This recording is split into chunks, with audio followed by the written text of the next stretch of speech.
Soyons réalistes, l'infidélité ne surgit pas de nulle part. Personne ne se réveille en disant « Aujourd'hui, je vais détruire ma relation ».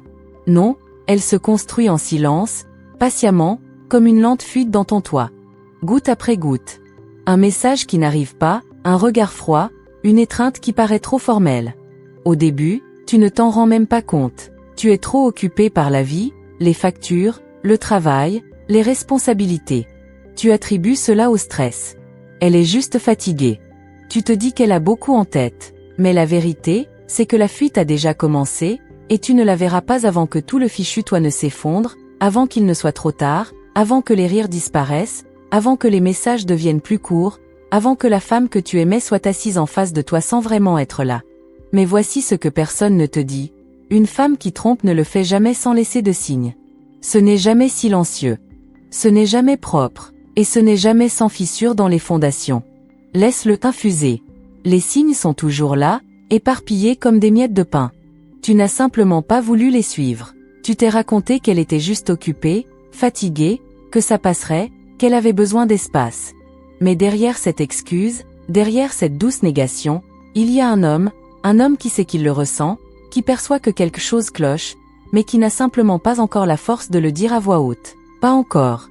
Et si tu as déjà senti ce coup dans l'estomac, cette peur silencieuse, cette sensation que quelque chose ne va pas, cette douleur dans la poitrine à 2 heures du matin, ce silence dans une pièce qui résonnait autrefois de rire, alors ce message est pour toi.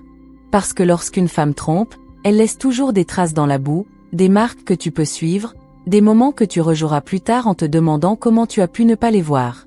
Et aujourd'hui, nous n'allons pas balayer cela sous le tapis. Aujourd'hui, nous allons suivre chacune de ces traces pour que tu ne les perdes plus, pour que tu ne remettes pas ta valeur en question, pour que tu avances vers la clarté et non vers la confusion. Commençons. Signe numéro 1, son attention change et elle fait comme si rien ne s'était passé. Ce signe ne crie pas, il chuchote, il glisse. Tu n'as pas besoin d'un doctorat en psychologie pour le sentir, tu as seulement besoin de remarquer la vibe. Un jour, elle est chaleureuse, curieuse, engagée, te demande comment s'est passée ta journée, sourit quand tu arrives, te prend la main juste parce qu'elle en a envie. Le lendemain, c'est comme si tu parlais à une étrangère qui porte son visage. Elle ne demande plus comment s'est déroulée ta réunion, elle ne rit plus à tes histoires, même celles qu'elle adorait avant, elle oublie l'anniversaire de ta mère ou le fait que tu es allergique aux fruits de mer. Elle t'oublie. Et quand tu le mentionnes, quand tu dis « et » quelque chose semble différent, elle te répond « tu réfléchis trop, j'étais juste fatiguée, tu es trop insécurisé. » Mais voici la vérité, mon frère, les femmes ne s'éloignent pas au hasard. Elles ne se ferment pas émotionnellement sans raison.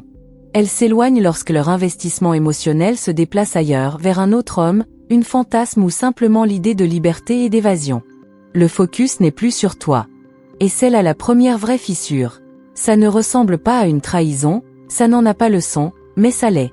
Parce que la distance émotionnelle est toujours la première étape avant la trahison physique. Signe numéro 2, elle commence à cacher les petites choses. L'infidélité ne commence pas dans la chambre. C'est le mensonge qu'on nous vend dans les films. Que tout débute par un baiser, un toucher, une chambre d'hôtel. Mais dans la vraie vie, tout commence dans le silence. Avant, elle te racontait tout, même les choses ennuyeuses. Ce que Suzanne a dit au travail, ce qu'elle a mangé au déjeuner, comment le chien a aboyé sur le livreur. Maintenant, elle dit seulement « longue journée », puis s'en va. Pas de détails, pas d'histoire, pas de chaleur. Et au début, tu ne le remarques pas, parce qu'on a tous des jours difficiles, n'est-ce pas? Mais ensuite, tu réalises que ce ne sont pas seulement ses mots qui se sont éteints, c'est sa présence. Avant, elle laissait son téléphone sur le comptoir, déverrouillé, avec les notifications qui apparaissaient. Rien de spécial. Maintenant, ce téléphone est posé face contre table, verrouillé comme un coffre-fort, toujours dans sa main. Même quand elle se douche, il reste à portée. Tu te moques de ça, elle dit. Tu dramatises, tu ne me fais pas confiance. Et soudain, c'est toi le méchant, jaloux, insécure, contrôlant. Mes frères, ne faisons pas semblant, tu sais très bien ce qui se passe ici. Elle compartimente. Elle divise sa vie en 2 voies, la version d'elle-même qui est encore avec toi, et la version qui s'éloigne lentement. Une femme n'a pas besoin de franchir la porte pour partir.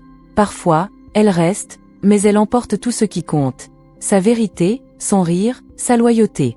Son corps peut être dans la pièce, mais son cœur est en train de faire ses valises. Une femme qui trompe devient une magicienne. Elle te distrait d'une main. Regarde, tout va bien, tu es juste parano. Pendant que de l'autre, elle cache ce que tu ne dois pas voir. C'est de la fumée et des miroirs, de la manipulation avec un sourire. Et si tu commences à te sentir fou, si tu commences à douter de ce que tu ressens au fond de ta poitrine, c'est qu'elle a maîtrisé quelque chose d'encore plus puissant que le mensonge, le gaslighting émotionnel. Elle te fera remettre en question la réalité, te fera penser que tu es trop sensible, te fera sentir coupable de remarquer qu'elle change. Mais au fond, tu sais que tu l'as toujours su, parce que l'énergie ne ment jamais. La présence d'une femme, ses efforts, ses mots, tout change quand son cœur change. Et le pire, c'est qu'elle agira encore comme si elle t'appartenait, juste assez pour te maintenir dans la confusion. Mais en réalité, elle répète déjà une nouvelle vie, une vie où tu n'es plus le protagoniste. Elle ne te le dira pas, elle ne se battra pas avec toi, elle se contentera de disparaître peu à peu. Et lorsque tu t'en rendras compte, elle sera déjà à mi-chemin hors de la porte, libre émotionnellement et détachée de toute responsabilité. Signe numéro 3, l'intimité disparaît ou se transforme. L'un des plus grands signaux d'alerte survient dans la chambre, ou plutôt dans ce qui n'y survient plus. L'intimité, la vraie, ne se résume pas au sexe. C'est la connexion, l'énergie, deux âmes qui se rencontrent avec confiance.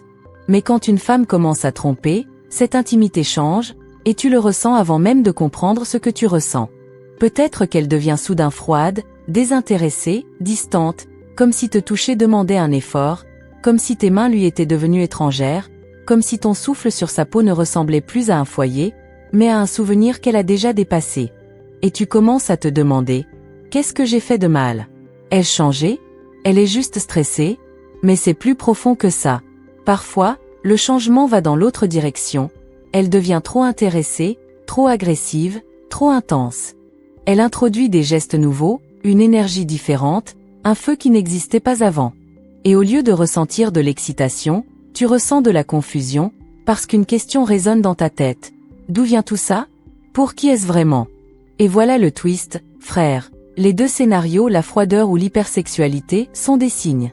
Parce que lorsqu'une femme trompe, elle ne partage pas seulement son corps, elle redirigeait sa monnaie d'intimité. Et l'intimité, comme l'argent, a une limite.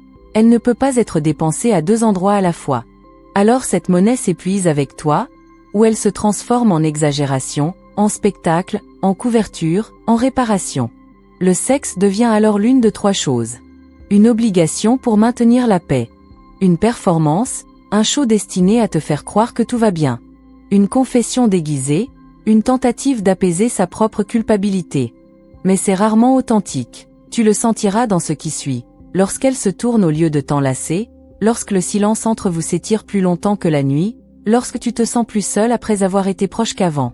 C'est comme embrasser quelqu'un à travers une paroi de verre. Ça a l'air pareil, ça sonne pareil, mais c'est vide. Ce n'est pas de l'amour. Ce n'est pas de la connexion. Ce n'est pas une phase. C'est le résidu de la trahison. Tu resteras éveillé en te demandant « Pourquoi paraît-elle si lointaine ?»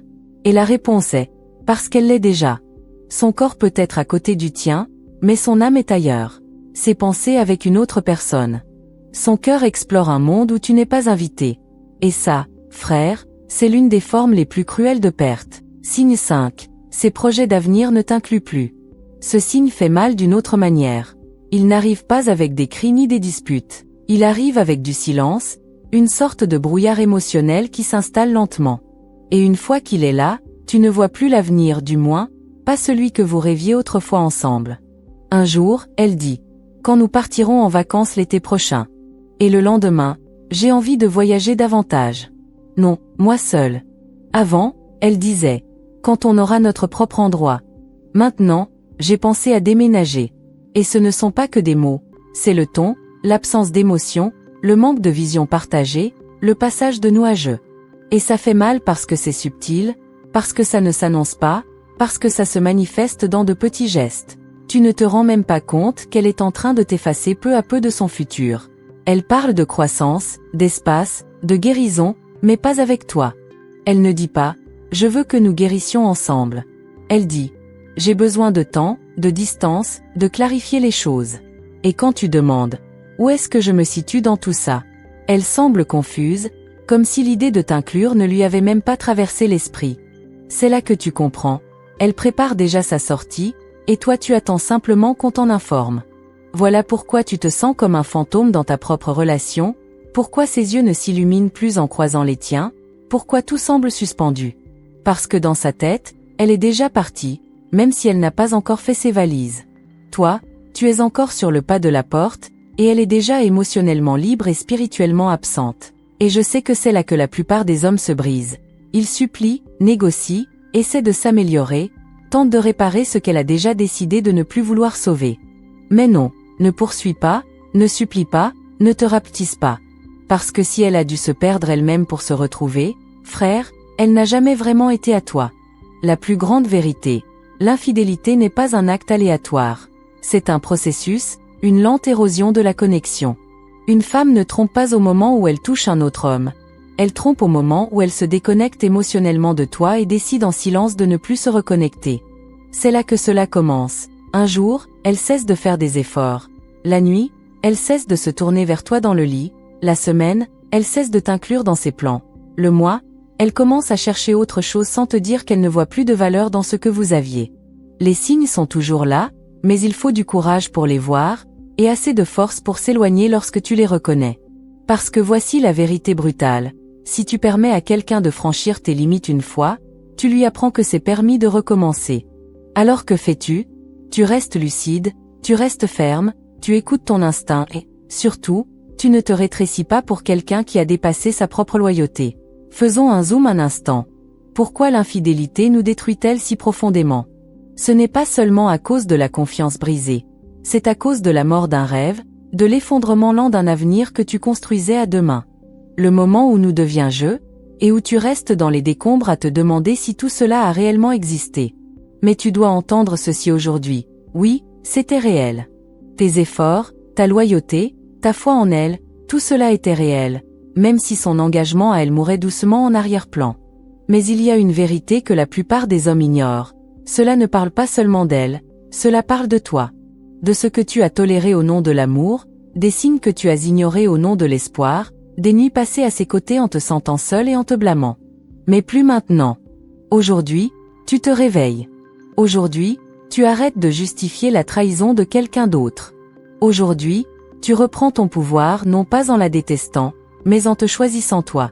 Parce que la vérité, c'est que tu ne peux pas contrôler qui te trompe, mais tu peux contrôler ce qui se passe ensuite. Conseil bonus, observe comment elle répare. C'est le signe le plus négligé et le plus important. Chaque couple a des problèmes, chaque relation traverse des zones de turbulence. Mais ce qui distingue le véritable amour d'une loyauté factice, c'est ce qu'elle fait quand les choses deviennent difficiles. Se rapproche-t-elle ou s'éloigne-t-elle? S'ouvre-t-elle ou te ferme-t-elle la porte? Se bat-elle pour la relation ou seulement à l'intérieur de celle-ci? Parce qu'une femme qui est vraiment tienne ne disparaît pas quand les choses se compliquent. Elle ne se retire pas en silence. Elle ne donne pas moins en appelant cela de l'espace. Elle est présente, même quand c'est dur, même quand c'est chaotique. Alors si elle ne répare plus avec toi, c'est qu'elle est déjà en train de reconstruire sans toi. Et ça, mon ami, c'est ton signe. Maintenant que tu as vu les signes, entendu la vérité, ressenti la douleur, il est temps de choisir la clarté plutôt que la confusion. D'arrêter de deviner, d'arrêter de justifier, d'arrêter d'attendre quelqu'un qui est déjà parti.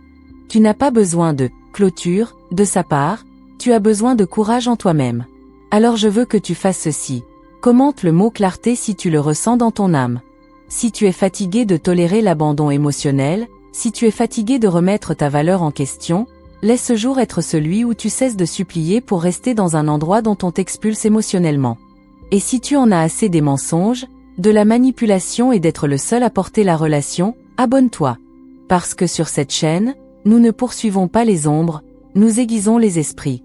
Nous n'enseignons pas comment la reconquérir, nous t'apprenons à ne plus jamais te perdre toi-même.